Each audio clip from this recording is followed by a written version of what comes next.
Hello, everyone. Welcome to yet another version of us talking with franchise executives. Today we have a franchisor and a franchisee. So I'm really looking forward to where this discussion will go. News overnight, our counts in the United States continued to climb as expected. Italy's did go down again for daily new cases. So we've talked about this before. We're trying to watch the trends of what happened in Italy to give us some sort of mindset or idea on when we get to that other side. Why that's important is, at least with some of the conversation that we're having, franchisors are trying to figure out at what point do you start telling or shifting the story back to growth. And right now it's all hands on deck on trying to just keep things going. So we're watching to see where that shift happens to have some sort of insight into that. So I'm going to kick it over to our panel today. Aaron, why don't I start with you? Just some general thoughts about what's going on in your business and personally and franchising, just any of the insights that you could potentially share with the folks that are watching. Yeah, absolutely. And I appreciate you having me on board. So thank you for that. Yeah, I mean, in terms of, the COVID-19 situation, I think everybody's been a little shocked how quickly it's happened, and the toll I think it's taken on employees, employers, and in our situation, we do in-home personal training, so we go to people's homes. So when they turned around and implemented the stay at home, it really impacted our business and our bottom line. So in those type of situations, we had to start thinking outside the box and figure out how can we substitute what we're doing in another format. So we've converted to offering virtual training and using that as a medium to obviously help support existing clients and still continue to look to grow. But it's a challenging time. There's no doubt about it. People are scared. Employees are scared. So, as a franchisee owner, and I own locations in Maryland, Virginia, New Jersey, Pennsylvania.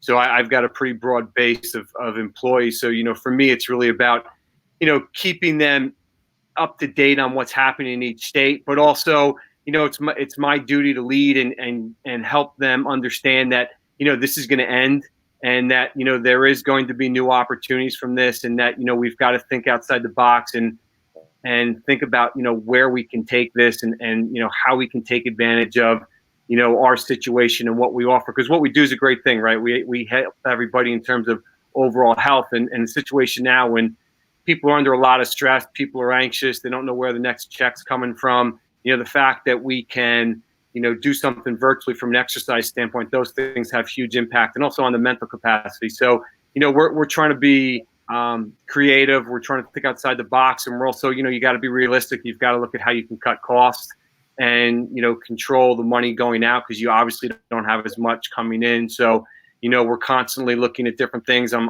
obviously in close contact with my accountant and talking to him and looking at the different programs that are out there to help support us during this challenging time. Appreciate that. And Arif, same question to you. Maybe just some general what's going on in your business, your life, and franchising from your perspective. Yeah. Well, first of all, thank you for having me. It's great to be on, and appreciate the conversation. It's such a rapidly moving situation. We are, from a business perspective, we're fortunate in that the business we're in, Nurse Next Door, we provide home care to seniors. It is an essential service. We keep people out of hospitals, out of nursing homes. We're actually working with a lot of facilities on bringing people back home, because we know home is that safest place to be. Now, it's not without challenges. So our franchise partners have had to step up. It's a very difficult time for a lot of people. We're making sure that we're taking the right precautions with our caregiving staff, that they've got the right personal protective equipment. And so from a business perspective, for us, the demand is certainly still there. There's uncertainty, and there's families that are fearful and afraid, and there's some panic there. And at the same time, we're seeing people that want to keep their loved ones at home. So for us, that means opportunity, which is great, but it also means a pretty serious responsibility, and that's what we're seeing. So we're really focusing on our efforts to support our franchise partners to really lean into that responsibility. When you sign up for a home care franchise, it's a serious obligation that you're providing a pretty essential service. And so we're seeing our partners in our system respond to that and providing the support that we can.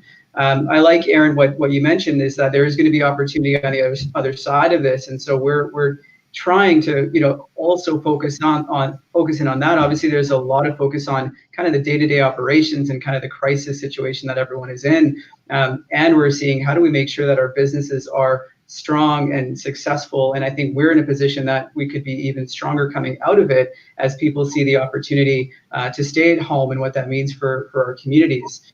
So we're putting our attention there as well. I mean, personally, it's tough. We've got 2 little kids at home, and so it's everyone's sort of on top of each other, and you've got trying to keep people engaged and active outside if you can, for at least a walk in the park. But everyone's in that same position. There's a lot of virtual meetings and FaceTime and all that stuff, and yeah, it's tough. But it will change quickly, and we'll get through it. Arif, you mentioned your franchisee partners leaning into their responsibilities, right? Talk about that a little. I'm curious what you're referring to. Well, so when we provide everything from companionship all the way through to registered nursing care right in the home.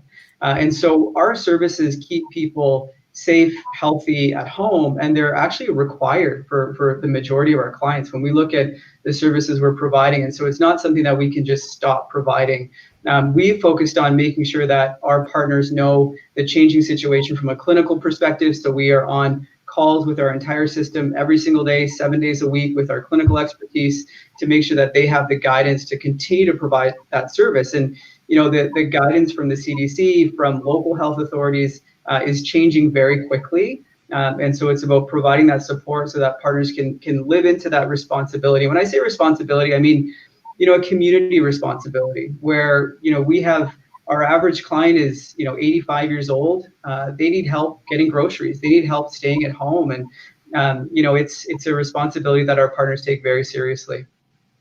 This is going to be not politically incorrect, but Arif, have any of your franchisee partners disappointed you, or things that bother you where they're not leaning in? I wouldn't say that. I think people respond in different ways. And so when I think back to when this started happening 2 weeks ago, some folks get into that fear and panic sooner and come out of it sooner.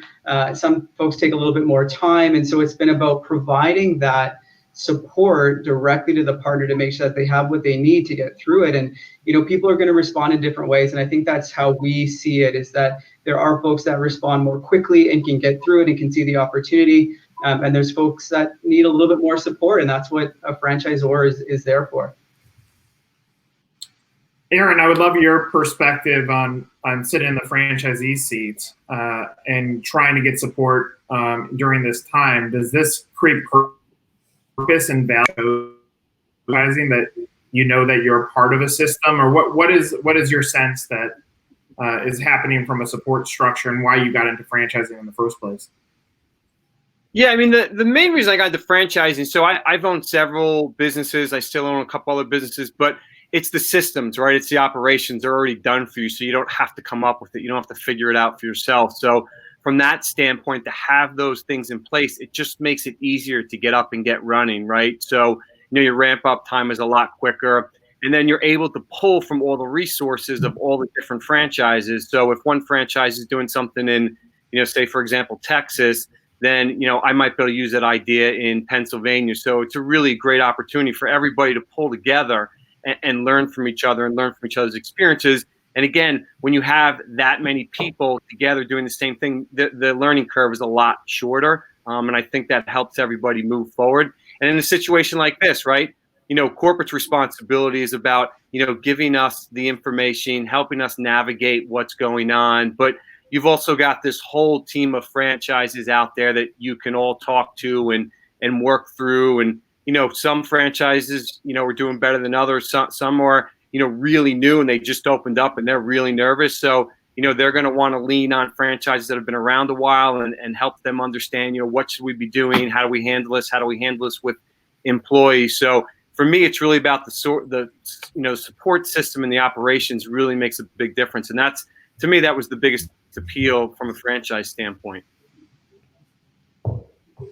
Aaron, what makes you unique is that you're a business owner before this, right? So you're an entrepreneur, which is not the typical franchisee. And one of the things we've been discussing with a number of leaders is whether or not on the other side of this pandemic, we certainly know there's going to be many things that are changing, but is one of those changes the fact that franchising is now going to attract more entrepreneurs that may have just opened up their own businesses? What do you think about that?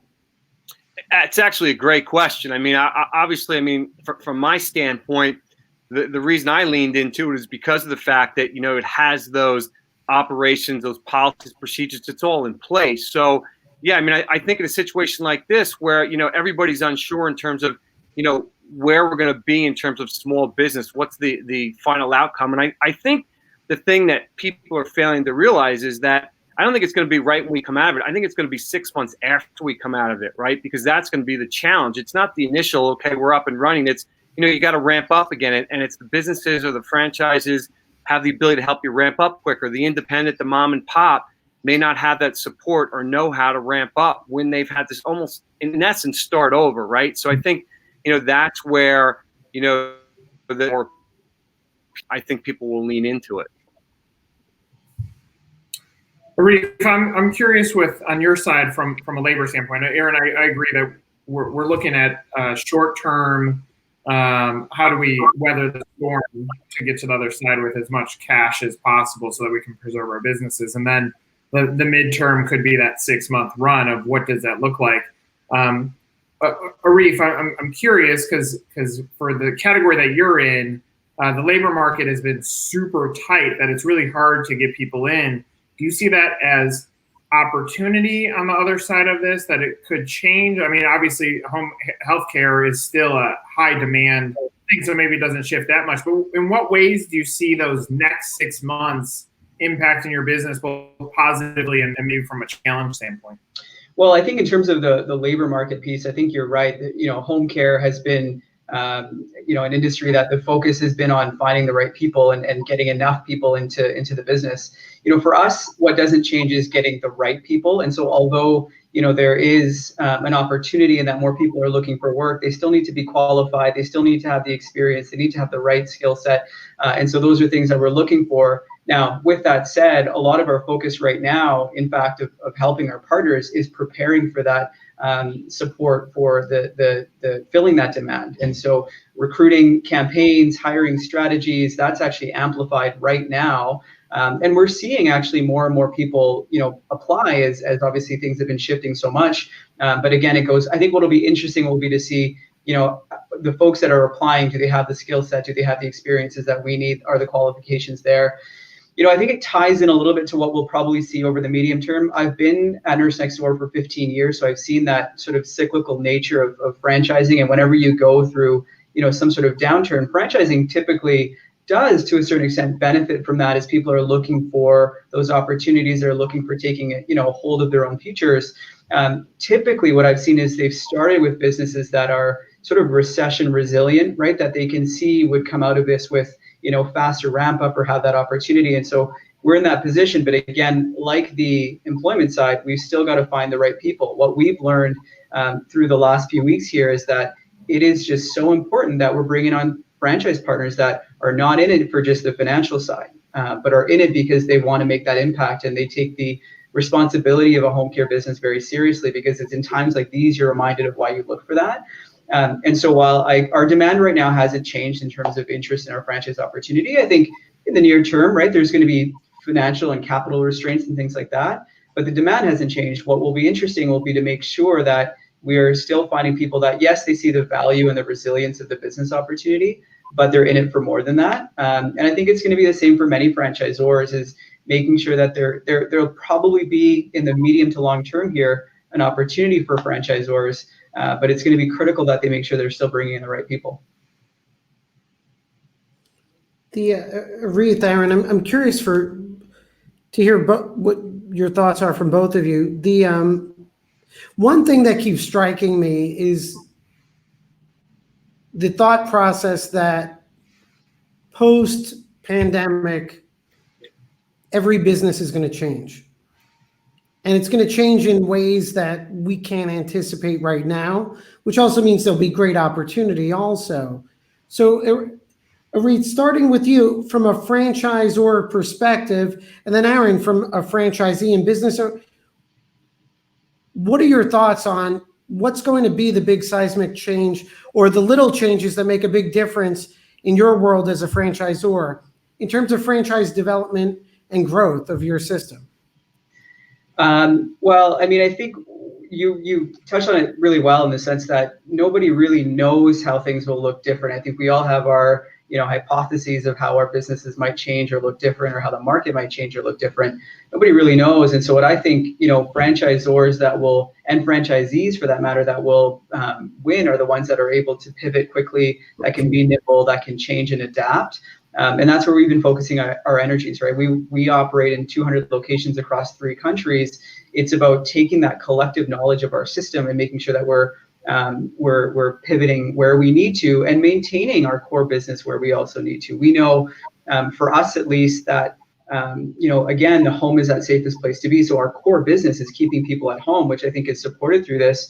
But, does it change how we leverage technology? Does it accelerate how we leverage technology to provide that telehealth or telemedicine? Those are all things that we're looking at. But I think a big part of it is going to be just generally more of franchising, is how are franchisors and franchisees pivoting. I think what Aaron mentioned around providing, training services in the home, I think will become probably a bigger part of those types of franchise systems, and systems will look for ways to innovate in that sense. I guess that's what I'd probably start with. Yeah, I mean, I would agree. I mean, I love the term pivot, because I think that's exactly what's going to have to occur in order for franchises to be successful to come out of COVID-19. I mean, I think, no one knows exactly what's going to happen, but you have to be able to adapt quickly, and you have to really be looking at where is their opportunity. Even though you have a core business, how can you take that core practice and utilize that to help grow the business in possibly maybe using a different format or a different platforms? So, yeah, I mean, one of the things within our business that we're seeing now on the digital spectrum is that the keywords that people are searching, virtual, personal training, is shooting through the roof.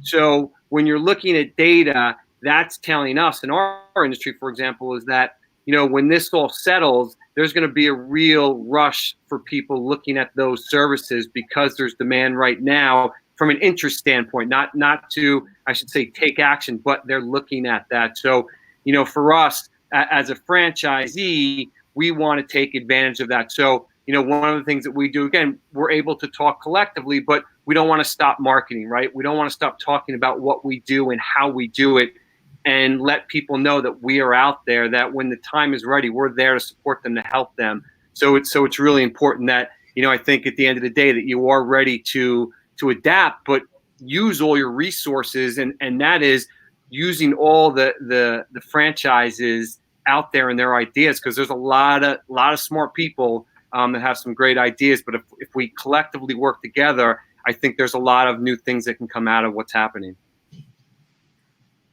One of the things that we're doing with our business is trying to create some predictability. There clearly is there's no magic ball that's going to tell us the answer on the other side, or when we're going to get to the other side of this, or what a new normal looks like. But we're trying to create some predictability on our end to say, all right, is it June 1st? Is it July 1st? Is it August 1st? Because obviously we have so many balls to juggle, as I would imagine the two of you do, that you have the business side of how do we make sure that we're in the strongest position possible to take care of opportunities. We have the people side to say, all right, how much of our teams can we hold on to, and for how long, as there shifts in the marketplace or challenges that come up. We have receivables that I'm sure the both of you are watching too, is how do payments get processed and how does that stretch things out? So and then you have personal, I also have 2 young children at home, that you're trying to balance all of this at once. And it's like a house of cards to figure this thing out, because you're really looking at almost 2-week or 30-day sprints to have some predictability on the other side. As a business, as you're looking at it from a strategy standpoint, I would love both of your feedbacks on, are you starting to plan for a date?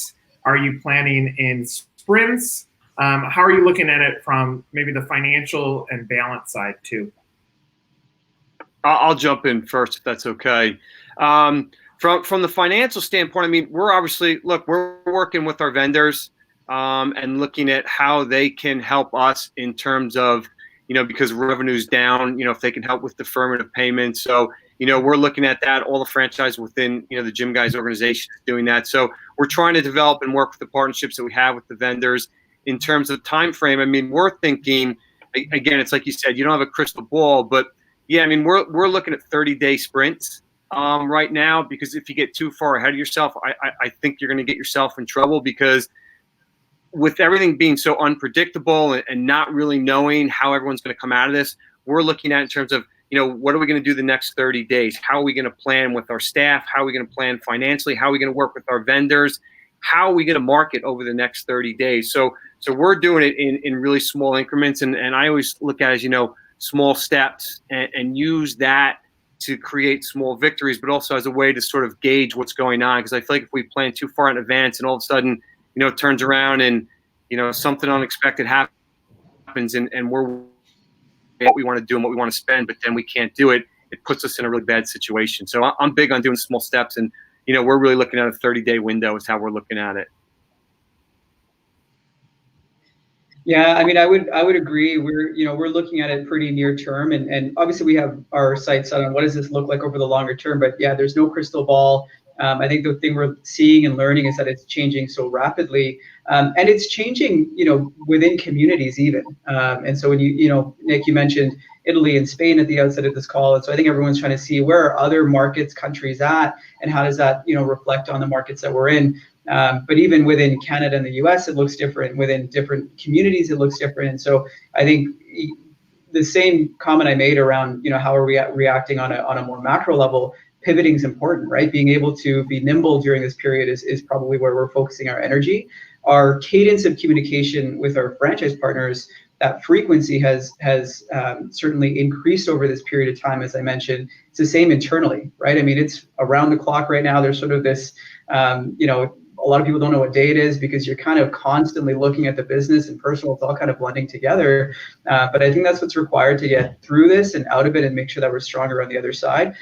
What Aaron mentioned, I think we're doing a lot of the same things, making sure that we're taking the right, prudent steps to take care of the business. Again, we're in a bit of a different position than some companies, but it's about making sure that we're, going to come out the other side strong as well. Yeah, Nick, I'd be curious too. So our team, we're a franchise law firm. We had our traction meeting this morning, and it's interesting. You talk about cadence of communication. That cadence is actually getting better in crisis than it was pre, which is a positive takeaway I want to take out to it. But also, everyone's sharing similar thoughts. So, for example, your business, Arif, you'd mentioned about other extensions to your services, such as telehealth, right? Maybe something you wouldn't have thought about before. And Aaron, you also mentioned about adapting the business. So as we've had these conversations, one of the challenges I made to our team this morning was, hey, we need to think differently right now that everything's going to change. We need to figure out those service extensions and third-party partnerships to create that added value. And a great example is, Reith, you discussing telehealth. Nick, I'm curious, in your space, in terms of the digital space, PR, digital, like, what are some of your thoughts about those unknown extensions that are going to come about?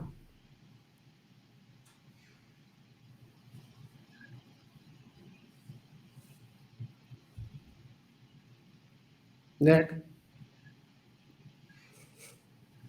It's either a really good question or Nick, you realize every question you ask him is like it's a dangerous thing. But no, what's your thoughts? Because it really this morning, and I don't know what it looks like, But I love that Arif is discussing or thinking about telehealth. I love that Aaron's talking about digital. Like, there needs to be a shift. I'm curious what your thoughts are, at least with your internal team, what you guys are focusing on. That's to me? Yes, Nick. Oh, that's the part that I missed. I was like, who are you asking this? Oh, no, I was asking you. I'm sorry. I never get asked questions, so I wasn't ready for it. But okay, so here it goes. So I think, I mean, everything is shifting in real time, and I'm not going to say I'm struggling to figure out which ball to focus on, but I'm trying to look at things with the right mindset. So there's two sides to everything that we're looking at, from shifts in PR, shifts in digital, shifts in websites. It's what can work in the short term and what can work in the long term. For instance, we've talked about Gannett furloughing their employees. Everybody that makes over $38,000 can be furloughed for a week for the next 3 months. You're talking about USA Today, one of the biggest newspapers in the world, if not right on subscriptions and newsstands. Right now, it's not. Going through this seismic shift in the way that they're going to deliver the media. Entrepreneur Magazine has told us that they're not printing next month's magazine because there's nobody on the stands to pick it up.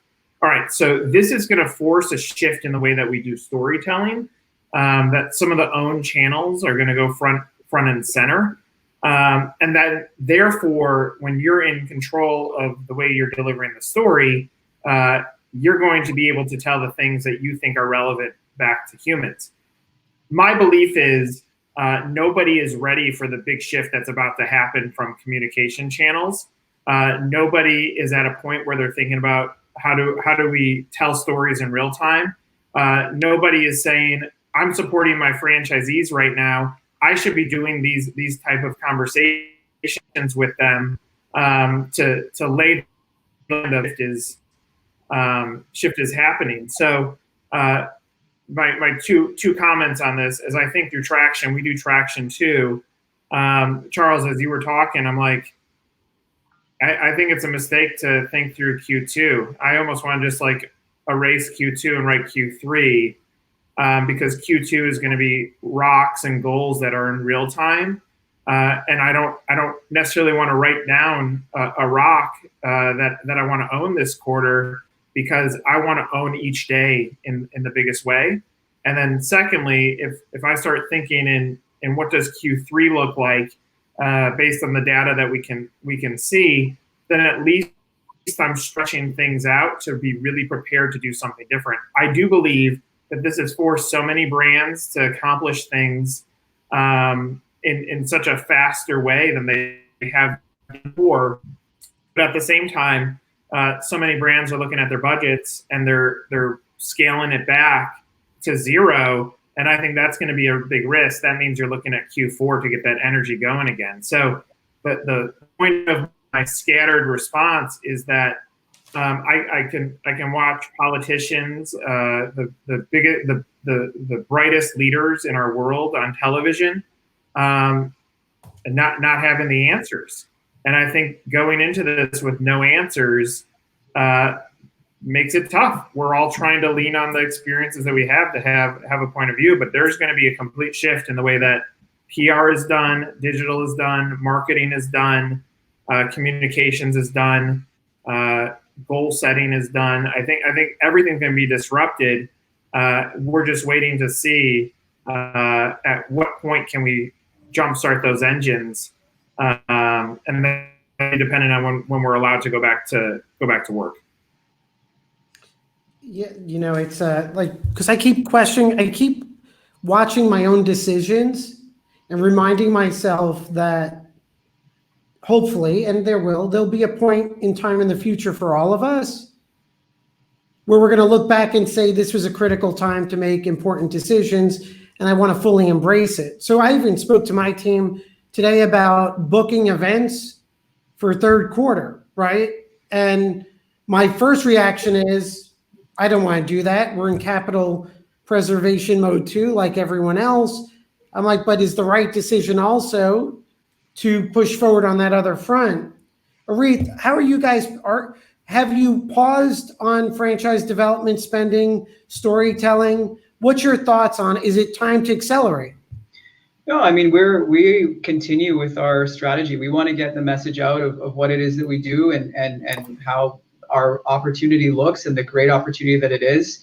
I think, like I said before, we're in a unique position where as an essential service, we can kind of, we have that story. We've always believed that the home is the safest place to be, and that's taking on sort of new meaning now.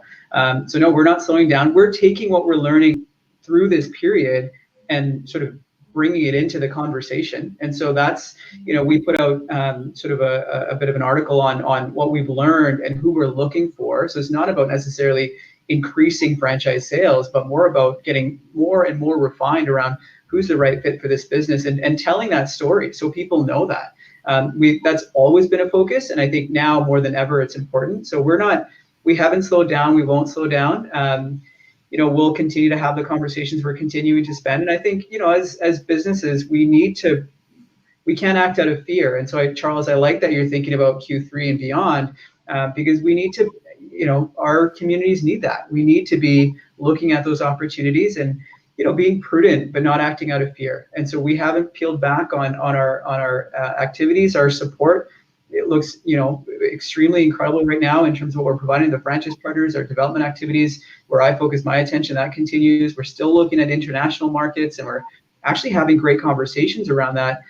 The one thing I'll say is interesting right now is someone earlier mentioned this concept of interest and action. So action, I think will take a little bit of time to see, but there's a very captive audience right now, right? People are at home, they're consuming news. Now, maybe they're consuming obviously COVID-focused news, but there's a captive audience and people want to be engaged in the right way, and we're certainly seeing that. Arif, I think you said something that's important. You can see this in Aaron as a franchisee. Aaron has scaled his business from one unit to multi-units.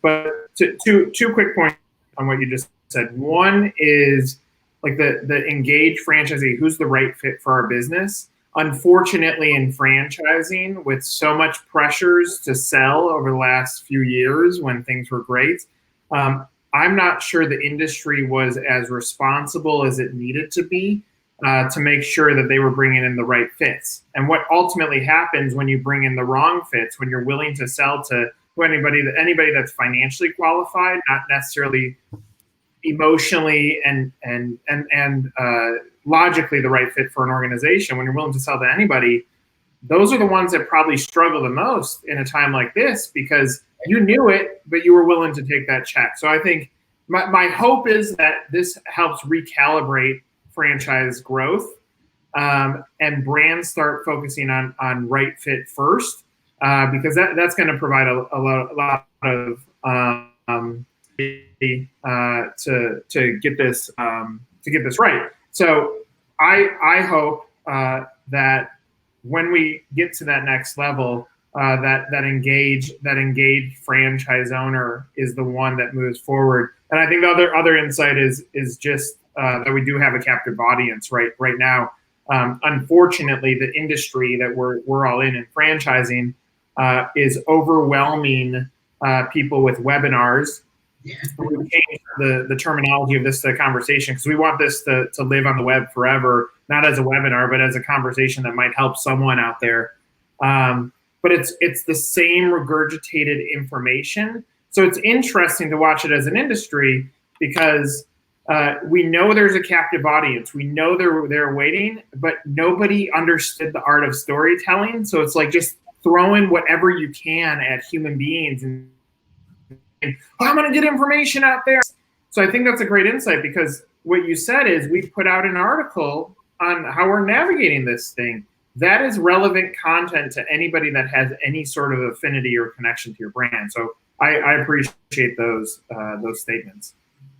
Yeah, I think one of the other things that's interesting too is that, and this is important as a business owner, is, if you're not making mistakes, you're not learning. Mm-hmm. So you have to be willing to take risks. You have to be willing to take chances. You can't sit back and wait stuff to happen to you. Because if you do that's when you get in trouble. And yeah, this is an unpredictable time, but more than ever, this is the time where you have to be fearless and you can't be afraid to take a risk or try something different.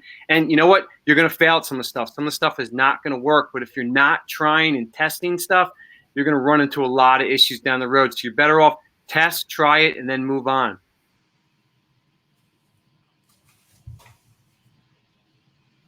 Absolutely. I think it's such a great point, Aaron. The thing I would say is, I don't blame businesses for trying to stay relevant and being part of that conversation. I think, what we're seeing now is what there was a lot of noise over the last probably week or two as everyone was providing information. And now I think we're starting to see brands look at it and say, what is our conversation here? And I think as brands step back and think through that, no matter what industry they're in, there is relevance. It's just figuring out what that relevance is and finding the right time and approach to tell that story. It's interesting. That's very articulate, right? And having the ability to do that. And I'm sure at Nurse Next Door, that's what you guys are doing. And what Aaron's referring to, but ironically, you can't decide to do that now. You needed to have done all the work beforehand to build that foundation, to really reflect on what your brand is all about. Arif, I love, and only because I love every time you bring up your brand, you're also discussing the value proposition on what your belief is as to your end user customer, right? Which is, what is it about being home? Well, we keep saying it's the safest place to be. Right. So it could sound like a slogan, but it doesn't. It comes off as a sincere belief because it is. And what people don't realize, it's not something developed in a marketing department, although probably 90% of businesses just slap something on.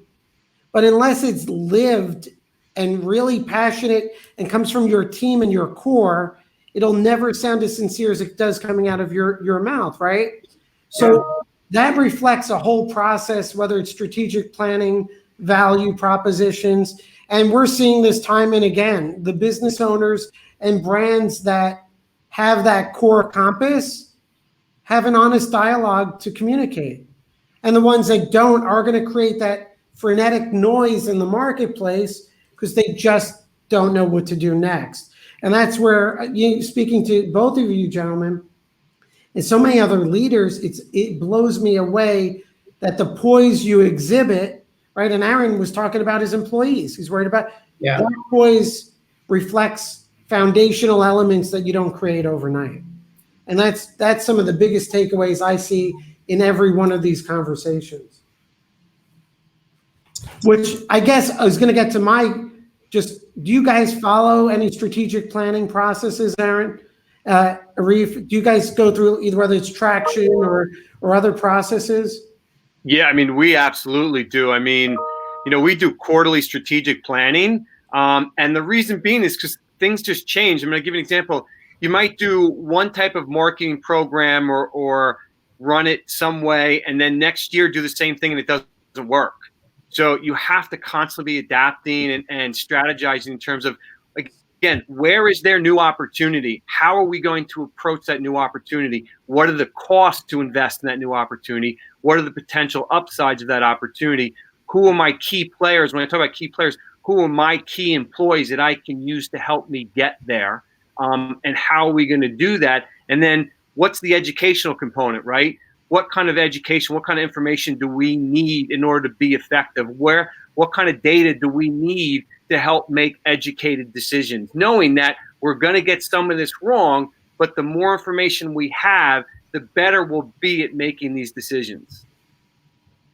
That's really well said. It just blows me away when I see, say for GYMGUYZ, talk about the value. And I get you're a multi-territory operator, but it's a great example for brands where everyone's talking about the right recruitment and the right fit. Aaron, you're like every franchisor, if you have a system based on entrepreneurs like you, that's a home run, right? As a business owner, that's strategic planning. Arif, Arif, what strategic planning processes do you guys put in place? Yeah, so we start with that core belief of what our business really is about and the service that we're delivering, and we work backwards from there. So we follow a program called Scaling Up, and we use it for all of our franchise partners. So what we do here is the same way we coach our franchise partners to plan their businesses, and it goes from an annual plan broken down quarterly right down to our cadence of weekly and daily sort of rhythm around our business. And again, I think it's about having that plan and being able to pivot and being nimble and seeing the business firsthand, and that's what adjusts our plan throughout the year. But we have a very focused effort that aligns our entire organization around really 3 or 4 key sort of accountabilities for the year that we're all working towards and all driving towards. So you mentioned earlier, I can say what I think our business is about, but it's really about making sure the entire team shares that vision of the purpose. And that's where we focus a lot of our energy. Development, yeah, Aaron touched on development. That's a big part of our plan, making sure that we're investing into ourselves, our people, our franchise partners to bring in learning from inside and outside of this industry. That's a big part of our plan as well. So guys, as we make the turn here, I would love to hit final thoughts. What's going through your brain? How are you guys going to approach the coming weeks? What mentality, mindset do you have as we make this turn? Arif, let's start with you. I mean, I think as hard as it can be, sometimes I'd say it's about having that mindset of abundance, right? You can look at it from scarcity, or you can look at it from abundance, and we're focusing on being in that place of abundance. That's a common sort of refrain we use here with ourselves, our teams, and looking at the possibility and the opportunity. And I think that comes out in how we're presenting ourselves as a brand and staying in that place. And I think it's not just about our business, it's our responsibility to the communities, the economy, around how we're going to get through this. And I think that's the mindset that we're really focused in on. Love it. Aaron? Yeah, I mean, for me, for my team, it's really about opportunity. It's, the old saying, keep your chin up, look for that opportunity, stay focused, and look at where we can take what we're doing now and make it better. And look, we're going to have good days and bad days, but I think if you're always looking for opportunity and you've always got that open mind to try new things and take risks, that's always been my mindset. I mean, I literally just sent out, we did a conference call the other day, and I talked to my managers and I said, look, it's a little slower right now, so let's put our heads together and think about where's there opportunity, where can we come together, what can we be doing now that will prepare us for next month, the month after, the month after. So always looking for opportunity, and that's the big thing with us. Charles? Yeah, no, I love this advice. I think the mindset, Arif's, of abundance is always critical, so that's key.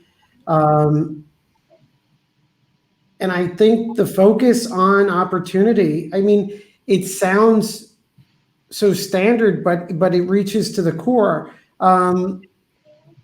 Now is the time to look at that opportunity. And again, for me, my biggest challenge for my team as a franchise law firm even is what's our extension to the way telehealth is to home care?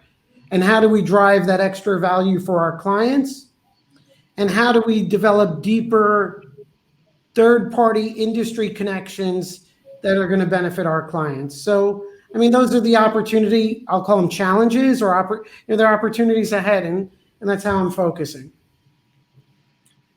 Love that. And my final thoughts would be, one, a takeaway from here is engaged franchisees are really going to be the strongest type of business operators out there. Aaron, clearly your background and your preparation, your scalability within a GYMGUYZ organization, like you end up being a map of what, in my opinion, franchisors need to look for. And Arif, your leadership that you're putting out there and telling this and building confidence, and ends up being the merger that will make folks like Aaron, I think, want to be a part of that discussion. My belief, one of the takeaways that I wrote down from this is that I think just looking at the leadership of the two of you, we as an industry have looked at like personality testing when prospects are coming to the pipeline. I think there's going to be some questions around how would you deal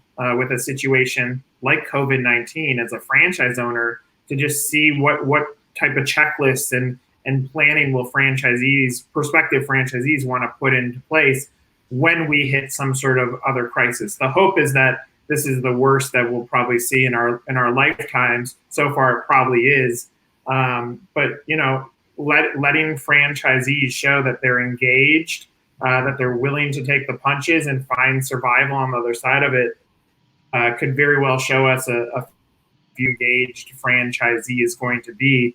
And maybe franchisors as a whole will not be afraid of the term entrepreneur when it connects into a brand, because when you're around entrepreneurs, they are optimistic about when they're going to get to the other side, and they're looking at finding the gap or opportunity that when you have some entrepreneurial people within your organization that are willing to challenge some of the breaks in your model, you actually get a group of consultants that build a community around a brand that everybody cares equally about. So greatly appreciate this conversation. I wish you guys the best of luck as we continue to navigate this.